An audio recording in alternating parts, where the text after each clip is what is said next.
Bonjour. Ce matin, j'aimerais revenir sur une chose dont j'ai parlé la semaine dernière. J'ai suggéré que vous allumiez une bougie pardon, devant une statue de Bouddha pour regarder comment cette statue de Bouddha devenait lumineuse.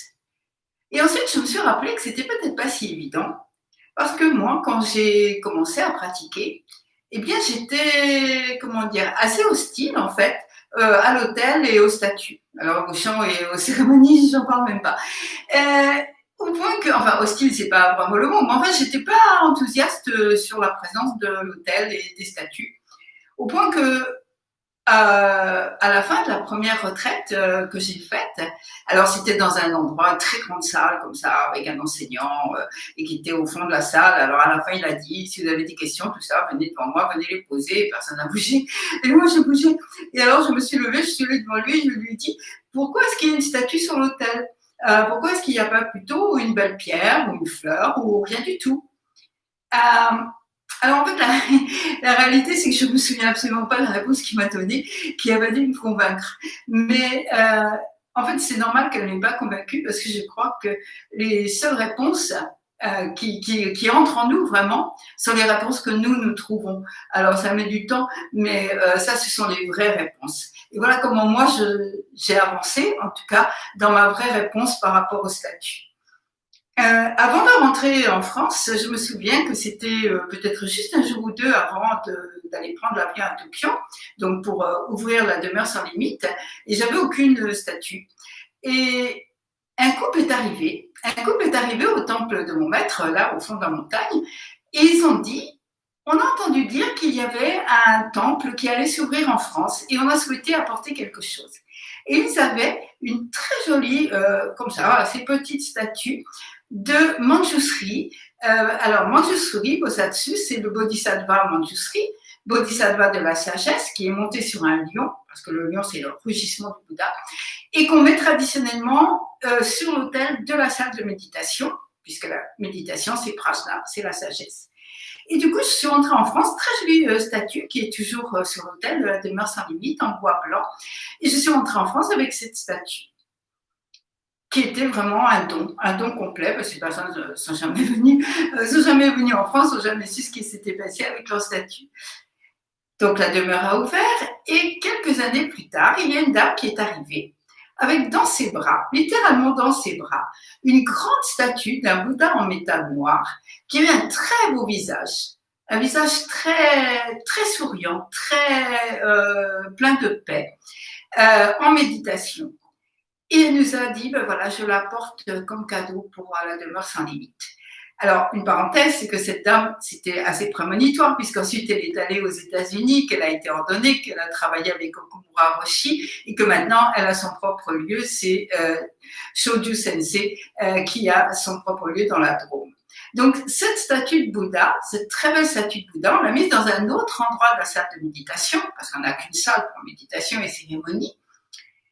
Et cette statue a pour moi changé des choses, peut-être pas seulement pour moi, que lorsqu'en zazen, j'avais l'esprit qui partait dans tous les sens comme ça, il y avait cette statue comme tranquille, mais, et, vous savez, tranquille et détendue. Voilà, peut-être que cette expression qui est importante pour moi vient de cette statue. Il y avait cette statue tranquille et détendue.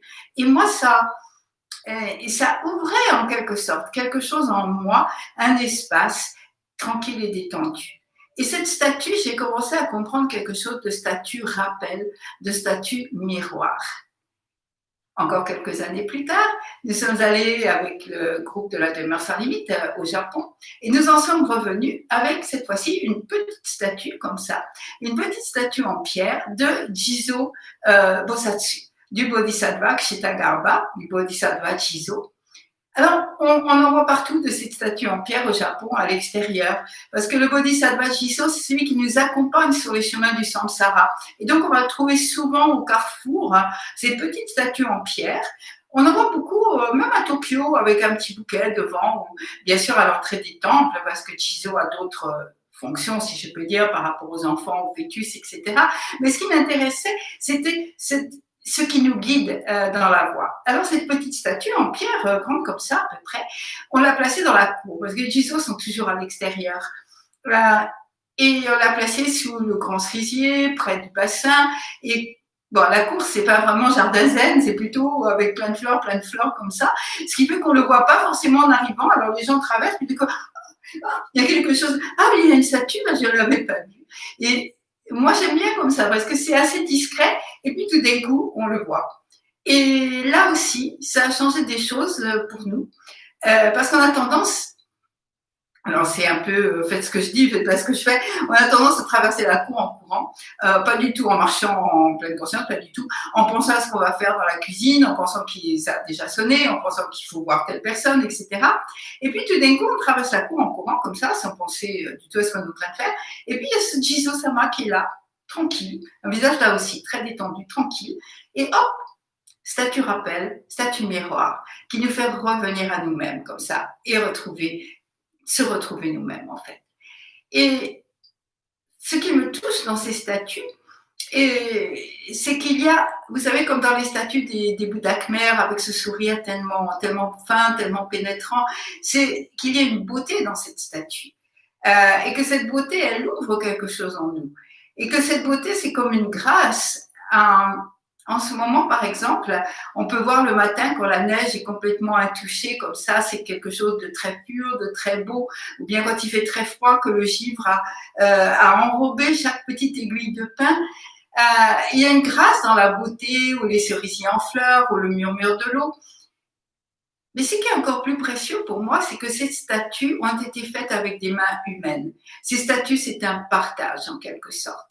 Et je l'ai encore mieux compris quand, encore quelques années plus tard, un couple de pratiquants de la demeure sans limite est revenu d'un voyage en Asie du Sud-Est avec une petite statue comme ceci, petite statue d'un Bouddha assis toujours.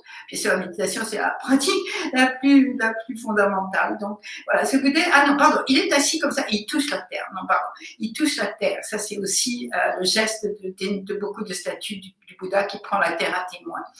Elle est en bois. Le Bouddha est très noir, et puis il y a son okesa, son vêtement monastique comme ça, qui est doré. Alors comme il y avait déjà beaucoup de statues, je l'ai placé dans un endroit un peu personnel où je vais faire zazen quand je suis seule. Et un soir, j'ai allumé une bougie devant. J'aime bien le soir quand c'est possible, bon ici c'est tellement possible, mais j'aime bien le soir faire zazen dans une certaine pénombre parce que je trouve que ça aide à laisser l'esprit se calmer. Donc j'avais allumé une bougie devant ce Bouddha et en fait au lieu d'être devant le mur, je me suis assise devant le Bouddha. Et devant, vous savez, la lumière de la bougie comme ça, elle vacille, et donc ce doré, cette ombre, ces lumières comme ça qui changeaient tout le temps. Et je me suis sentie, je sais pas comment dire, englobée, je me suis sentie reliée aux milliers, aux millions de personnes qui étaient dans les temples, qui étaient venues dans les temples, et qui, à travers cette lumière, voyaient scintiller les vêtements du Bouddha, voyaient le sourire du Bouddha qui apparaît et disparaît. Et pour moi, il y avait quelque chose dans ce relier comme ça entre, bien sûr, les personnes qui ont fait les statues, les personnes qui sont venues devant les statues en hommage, en confiance envers le Bouddha, et puis toutes les personnes qui pratiquent la voie du Bouddha.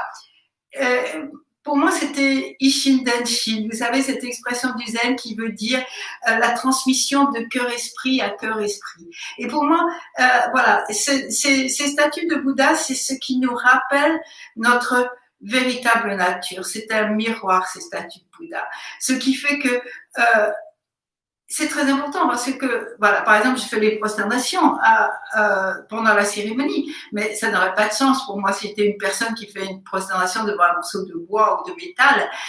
Pour moi, ces prosternations, c'est Ishin Denshin, c'est retrouver et en miroir de notre véritable nature, de Bouddha à Bouddha. De la même façon, quand je fais gassho devant vous, comme cela, et que peut-être certains d'entre vous me répondent, eh bien c'est gassho de Bouddha à Bouddha, c'est-à-dire que c'est le miroir de notre véritable nature.